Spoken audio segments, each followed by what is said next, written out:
नमस्कार. आज आपण 45व्या श्लोकाचा अर्थ जाणून घेणार आहोत. अशा प्रकारे श्रीमंतांच्या घरी जन्म घेणाऱ्या योगभ्रष्टाची गती वर्णन करून आणि योगाचा जिज्ञासू असणाऱ्या पुरुषाचा महिमा सांगून आता भगवंत योग्यांच्या कुळात जन्म घेणाऱ्या योगभ्रष्टाच्या गतीचे पुन्हा प्रतिपादन करीत आहेत. श्लोक 45. प्रयत्नाद्यतमानस्तु योगी संशुद्ध किल्बिषः अनेक जन्म संसिद्धस्ततो याति परां गतिम्. श्लोकाचा अर्थ, परंतु प्रयत्नपूर्वक अभ्यास करणारा योगी तर मागील अनेक जन्मांच्या संस्कारांच्या जोरावर याच जन्मात पूर्ण सिद्धी मिळवून सर्व पापांपासून मुक्त होऊन तत्काळ परमगतीला प्राप्त होतो.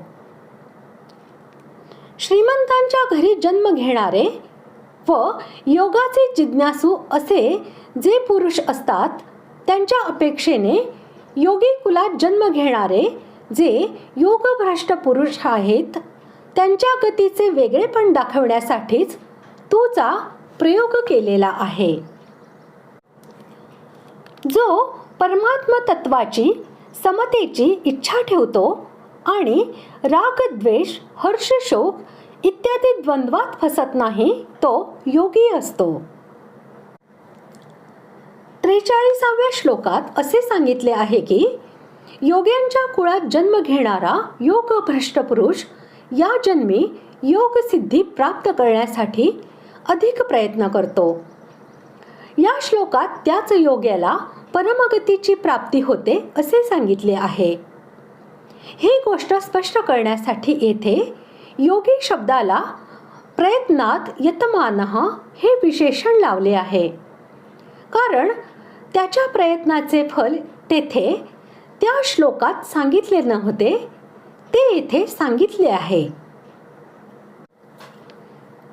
प्रयत्नपूर्वक साधन करण्याचे तात्पर्य त्याच्या अंतःकरणात परमात्म्याकडे वाटचाल करण्याची जी उत्कंठा आहे, ओढ आहे, उत्साह आहे, तत्परता आहे ती दिवसेंदिवस वाढतच जात असते.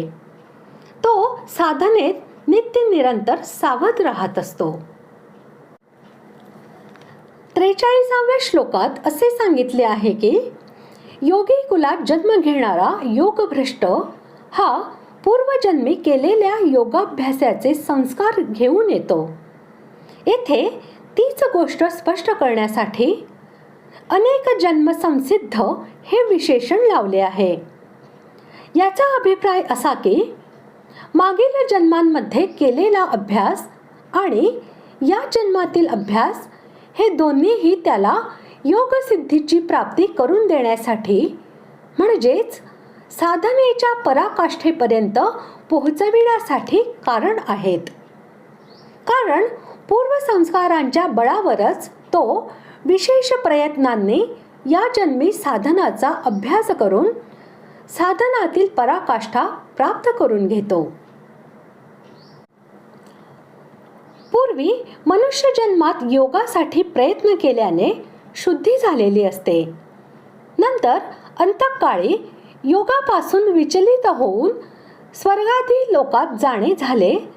तसेच त्या ठिकाणी भोगापासून अरुची झाल्याने शुद्धी झाली आणि मग येथे श्रीमंतांच्या घरी जन्म घेऊन परमात्मा प्राप्तीसाठी तत्परतेने प्रयत्न करण्याने शुद्धी झाली. अशा प्रकारे 3 जन्मामध्ये शुद्ध होणेच अनेक जन्म संसिद्ध होणे आहे.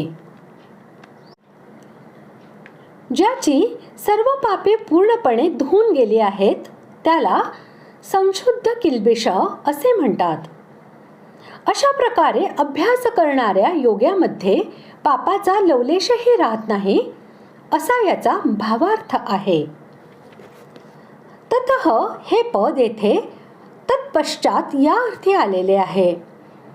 त्याचा प्रयोग करून असे दाखविले आहे की साधनाची पराकाष्ठा रूपी संसिद्धी प्राप्त झाल्यावर तत्काळ परमगती प्राप्त होते. मग जराही उशीर होत नाही.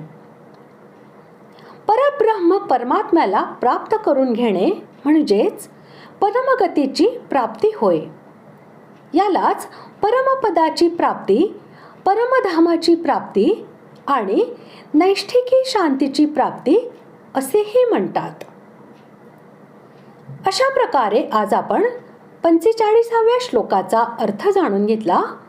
पुढील भागात आपण 46व्या श्लोकाचा अर्थ जाणून घेऊया. धन्यवाद.